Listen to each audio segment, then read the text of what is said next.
बहुत बहुत नमस्कार आपको। मैं सागो बातचीत आपसे कर रहा हूं और आप तो जानते हैं कि भारत के 20 राज्यों का हमने सफर किया, अनस्टॉपेबल जर्नी करी, वो भी जनरल डब्बों में।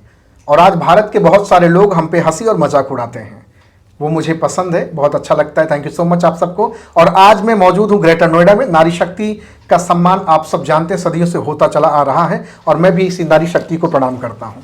साथियों, आज जिस नारी शक्ति से, जिस विलक्षण प्रतिभा की धनी से आपकी मुलाकात कराने जा रहा हूं, आपका नाम अंजू भाटी है। मैम, बहुत बहुत आपका स्वागत है। Most welcome ma'am. मैम के बारे में बता दूं, मैम एक ब्यूटी एक्सपर्ट हैं, अपना सैलून चलाती हैं, पार्लर चलाती हैं, बहुत सारी नारी शक्तियों के श्रृंगार को एक आभूषण से और अपने मेकअप से उनको एक नया आयाम देती हैं।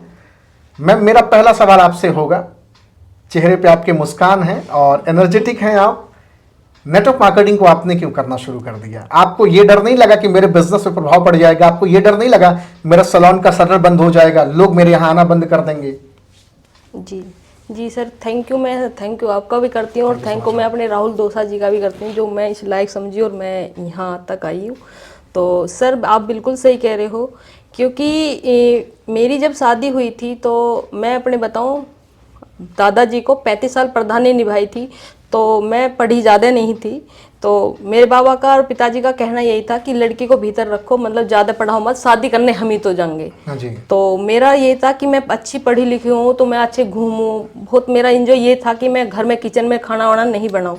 तो पिताजी ने मेरे ने कतई मना कर दी थी। शादी जो करी थी ग्रेटर नोएडा में करी थी, मैं बुलंदशहर साइड की थी, जो ग्रेटर नोएडा में शादी करी तो अच्छा लगा था। उधर बुलंदशहर से ग्रेटर नोएडा में अच्छा समझा, एक अलग दुनिया है। अलग दुनिया है। हाँ जी। तो जिस लड़के को मेरी शादी हुई, मैं धन्यवाद उसका करती हूँ, पति परमेश्वर है मेरे। जब मेरी शादी हुई तो उनको देख के मैंने सोचा लाइफ मेरी अच्छी बनने वाली है। तो सर, उस जीवन साथी मैं उससे कहूँगी तो मेरी लाइफ अच्छी थी, ज़िंदगी बहुत अच्छे से कटती थी। मैं 10,000 मांगती थी तो मुझे 15 भी मिलते थे, मतलब कभी अच्छा घर था, तो लाइफ में बहुत अच्छे से एंजॉय हो रहता है। मेरे पिताजी गुजर गए थे, तो पिताजी की लाडली बेटी मैं ज़्यादा थी, तो मेरा ज़्यादा ये था कि मेरी दुनिया उड़ गई। मेरे हस्बैंड ने कही कि अंजू देखो, पिताजी तो आज निकल जाना ही है और तुम्हें ज़िंदगी में मैं दुख नहीं दूंगा, तुम्हें बताओ तुम्हें क्या चाहो। तो वो मेरे हस्बैंड का जो काम था वो मोबाइल का दुकान का था। तो मैंने उनसे ये कह दी, मैंने कि तुम्हें क्या, तुम तो सुबह को जाते हो शाम को आते हो, तुम तो बाहर रहते हो, मेरे ये और वो, मैंने बहुत बहाने करे। उन्होंने कि फिर तुम क्या चाहती हो? मेरे मुंह से ये निकल गई, मैंने कि एक पार्लर की दुकान खुलवा दो, मैं भी बाहर जाने लगूंगी, मेरा मन नहीं, मेरा मन घुटता है इस घर में। तो मेरे हस्बैंड ने बस इतनी सी बात मान के, तो उन्होंने 2 महीना बाद मुझसे बोला कि अंजू मैंने तुम्हारा पार्लर स्टार्ट करवा दिया। मैंने कि क्या? मेरे एकदम, मैंने कि क्या? मैंने पैसा लगा दिया। मैंने कि कितना लगा दिया? कह रहे 7 लाख रुपए लगा दिया। मैंने कि पागल हो रहे हो क्या, 7 लाख रुपए लगा दिया तुमने? क्योंकि तुमने ही तो बोला मुझसे, मैंने पार्लर करो चलो।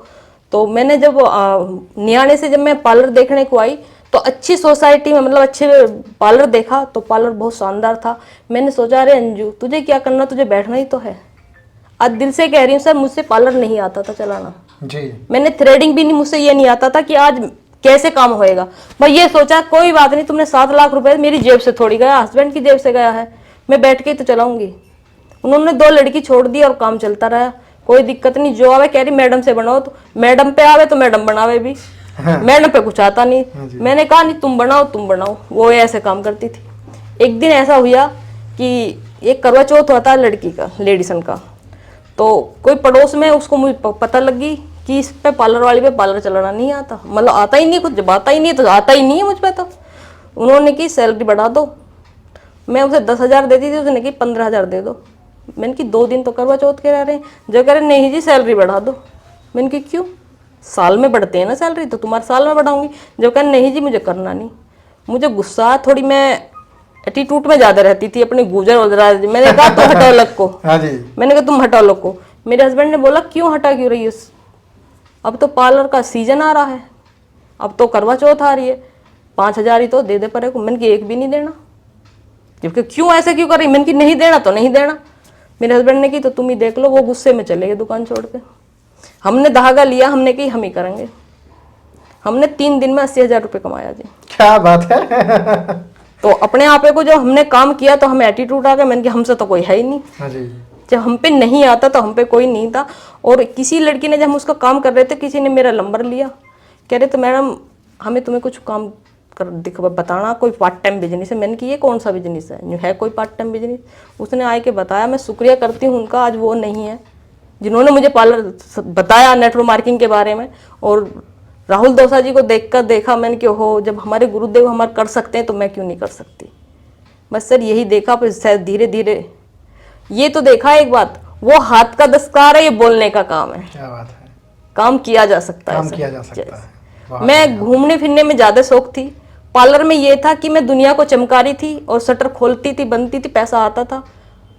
और अब ये इसमें है कि पैसा भी आ रहा है, हेल्थ भी अच्छी है और वेल्थ भी आ रहा है। हेल्थ के साथ वेल्थ भी आप कमा रही हैं। बिल्कुल सर। और साथ में आप भारत के और विश्व के किसी भी कोने में घूम भी सकते हैं। मैं बिल्कुल खोल सकती सर, बिल्कुल आप ये बात सही कह रहे हो कि मेरे राहुल दौसा जी से पूछ सकते हो इस बात में। मैं किसी से आई कांटेक्ट करके मैं बात भी नहीं कर सकती थी, मैं बोल भी नहीं सकती थी। आज जो कोई कितना भी मैं बोल दूं, मैं उससे हट नहीं सकती भी। क्या बात है, ये कारण सबसे बड़ा नेटवर्क मार्केटिंग का है सर। बिल्कुल। और नेटवर्क मार्केटिंग के अंदर भी एक सही अपलाइन, सही मेंटर का भी मिलना तो बड़ी बात है। बिल्कुल सही, बिल्कुल सही। मेरे राहुल दौसा जी ने मुझे सिखाया, मैंने उनको देखा कि मैं क्यों नहीं बोल सकती, तो मैं धीरे धीरे मैंने बोलना सीखा। शुरू में तो हार्ट बीट बढ़ जाती रही है सर, हार्ट बीट इतनी बढ़ी, अब भी बढ़ रही है थोड़ी सी, बस बता नहीं सकती, पर अब नहीं डरती। लेकिन वो रुआब आपके अंदर है, वो गुजर वाला रुआब है आपके अंदर। हाँ सर, आपके अंदर वो उस तरह की गर्माहट दिख रही है। बिल्कुल दिख रही है सर। और वो जो बार बार में गुस्सा होना, तेज नखरे आने, वो नेटवर्क मार्केटिंग में सब अलग हट गए हैं। वो अलग हट गया। एक अपना पर्सनल रुतबा और एटीट्यूड तो होना जरूरी है। बिल्कुल बिल्कुल, हाँ सर, वो है। क्योंकि आपने पिछले कई साल संस्कारों की जंजीर में अपने को बांध के रखा था। बिल्कुल बांध। और जंजीर जब टूटेगी तो जिंदगी में तबाही तो मचाएंगे ही। बिल्कुल बिल्कुल सर। क्या बात है। देख रहे हैं भैया, आज एक से बढ़कर एक नारी शक्ति से बातचीत हो रही है। और निश्चित तौर से मैं आपको बताना चाहूंगा कि हिंदुस्तान में सिर्फ कितना कमाया कितना गंवाया ही जरूरी नहीं है, जीवन में अभूतपूर्व परिवर्तन क्या है, चेंजेस क्या है। मैम अपना सैलून चलाती हैं और सैलून में अब ये नेटवर्क मार्केटिंग की एजुकेशन भी बहुत अच्छी काम आती होगी, क्या मैम? बिल्कुल सर, आप बिल्कुल सही कह रहे हैं। अब तो कस्टमर को आप और अच्छे तरीके से, इजीली तरीके से हैंडल कर पाती होंगी। हैंडल की बात तो सब मैम धीरे धीरे मैं साइड कर दिया है पार्लर।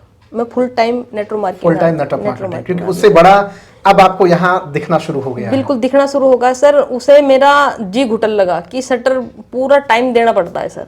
इसमें अपना पैसा भी कमाती हूँ और अपने घर भी रहती हूँ, अपने बच्चों को भी देखती हूँ। क्या बात है जी सर। एक आखिरी पैगाम आप लोगों को क्या देना चाहेंगे? बहुत सारी लोग हैं, बहुत सारी बहनें हैं जो कहना तो बहुत कुछ चाहती हैं, लेकिन वो मौका कभी नहीं मिलता है, लेकिन नेटवर्क मार्केटिंग वो मौका देता है। क्या कहना चाहेंगे आप? सर देखो, मैं कहने की लेडीज बहुत, जब से मैं नेटवर्क मार्केटिंग में आई हूँ, मैंने बहुत लेडीज ऐसी देखी हैं कि वो अपने पति से भी बंधी हुई रहती हैं, है ना, और पति घरवाली से बंधा हुआ रहता है ना, और 100-200 रुपए में चिक चिक बाजी होती है। दो पाटन के बीच में साबुत बचा न कोई, है ना। हाँ, तो सर मैं तो उनसे ये बोलती हूँ कि जब तक अपने हम जो बैठे हैं ना, मैंने बताया ना पार्लर में, मैंने अपने आपे को खोजा है कि मैं कर सकती हूँ। हाँ, तो मैं उनसे बोलती हूँ तुम कर सकती हो, तुम बीए कर रखी हो, किसी ने एमए कर रखी है, तुमने पढ़ाई क्यों की? खाने बनाने को पढ़ाई थोड़ी की है। अरे बाहर लिख दो ना कि पति नहीं मने करते, ये नहीं करते, अपने अंदर को खोज लिए। जिस दिन अपने अंदर को खोज लोगे ना, उस दिन कामयाब हो जाओगे। बहुत शानदार आज बातचीत हो रही है अंजू मैम से। बहुत बहुत आपका आभार हृदय से। Thank you so much ma'am, अच्छा लगा आपसे बातचीत करके। Thank you very much.